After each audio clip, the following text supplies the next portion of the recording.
There you go. Cue the applause. Thanks a lot, everybody. We've got Harry Cooper. We've got Harry Cooper in the studio today. We've come to ask him a few questions about his new game company. Welcome, Harry. Alright. Nice to see you. Nice to meet you. Oh, come on. You can do better than that.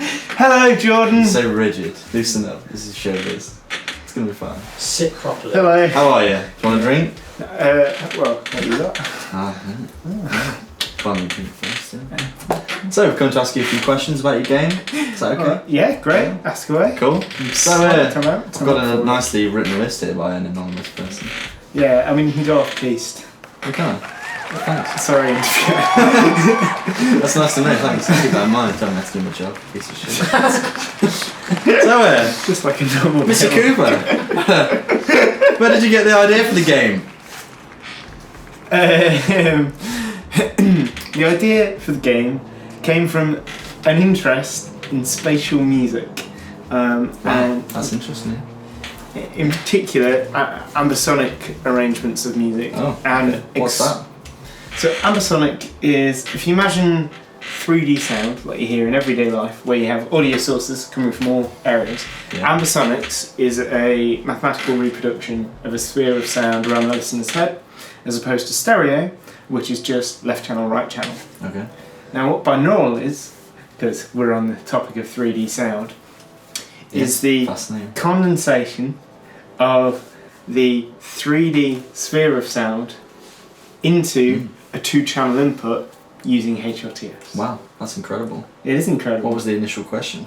The initial question was where to get the idea. So I was very interested in how music might work if the user could explore music. Okay. So rather than temporal-based sections of music, you know, first chorus, etc., the listener could decide when they wanted to go on to the next section. Mm-hmm. And because of the diffusion of audio sources amongst the explorable region, you could allow for very dense compositions that perhaps you couldn't get across any normal 2-channel sort of input. So that was really interesting. Mm-hmm. I thought, what's a good way of sort of bringing an idea similar to this to market as a company, but also so that it can help a lot of people, and a lot of people might engage with the concept of 3D sound. And so that a means of doing that is by creating an explorable, audio-driven, narrative-driven sound world. Woo! I just like That's stories. great in, folks. Breath of fresh air. Beautiful. Very nice. Love it. Very good. So, it's obviously developed from one thing to something else completely, which is very interesting. Yeah. It's really, the scope seemingly has increased a large amount. What do you think that's due to? In the early stages of development, Jordan, I had two people come on board. We met at university, and they really took the idea from being a small sort of set of audio puzzles that I was just going to make myself with a very limited narrative, to this whole world that we've started to create now to make pitch That's black. great. It sounds as if you almost couldn't do it without them. I absolutely couldn't do That's that.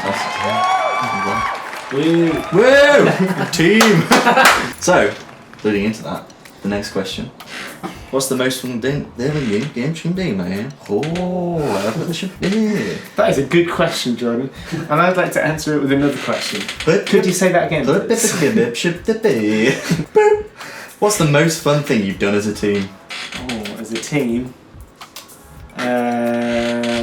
lots of cocaine. I was going to say drugs. Drugs. We had a day out in Nottingham. That was most enjoyable. Lovely. That's not been for ages. Yeah, I know. So I've heard. Yeah. Inside sources. People have revealed to me you drive your other partners quite hard in the workplace. Cracking the. Well, yeah. I mean, you got to. Yeah. Startups got to work. Despite having a lot of sick time off yourself, you seem to be. We'll get onto that in a later video. Now, a half an hour video dedicated to my eye problem. This is all about me, Harry Cooper, the managing director, and my subordinates. Boom! Get yourself together, man. Sorry. So, you're making a game. It's like a weirdly aggressive dynamic between the interviewer and It's a bit passive aggressive. So, you're obviously making this incredible game, but how exactly are you making it? I've heard that you're using a software called Unity. Yes, very true. So we looked at a couple of options when it came to actually developing this idea into something you can play. The two main ones are really Unreal Engine, which is in Unreal Engine 5 now, and Unity. Okay.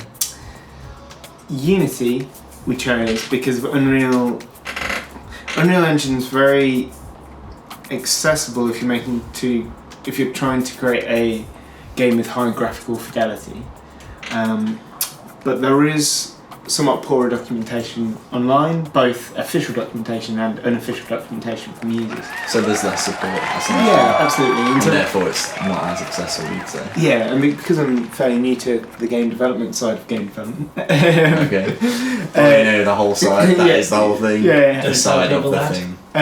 People shouldn't know that. It's not very good. Unity seemed like the best option. Okay, excellent stuff. That's really interesting. We've already talked about binaural pretty much because you mentioned it before. So we'll just go to the last one, which was in Unity. I've been told that you've created a mechanic which is based around focusing. It's useful for navigating the sound world. Say some more about that? Yeah. Certainly. Okay. So the focus mechanic, which could also be known as the cocktail party effect mechanic, That is interesting. Go on. has gone through various iterations. The first one, the idea was to move the audio listener. You fucking suck! Alright then, let's start that again. Actually no, just go on. Let's keep going. Yeah, so the first iteration where you take the audio listener and you literally move that forward at a certain rate by pressing a button within the map. So you're literally changing where the game thinks the audio listener should be. Okay. Problem with that is you get sort of issues where the camera is turning and your audio listener like clips through buildings, or you don't know how far away you are and you keep walking forward. Many problems. Various issues that are obviously not good for a game in which you navigate totally by the audio with no visual signifiers. Massively confusing. The second iteration was a sort of quite heavy-handed attempt, wherein you'd have a predefined point of interest, which is where the player was intended to move to, and you click a button and everything else would go and the other thing would be nice and clear and very audible. But again, it's kind of heavy-handed. It's a bit too predefined. It kind of lacks some sense of player agency and stuff. So the third iteration, I think the one we're going to stick with, is the idea where you have a cone of focus. Okay. So you press a button, and it still has to be preset audio things, but it can be a lot larger number than in the previous sort of focus idea.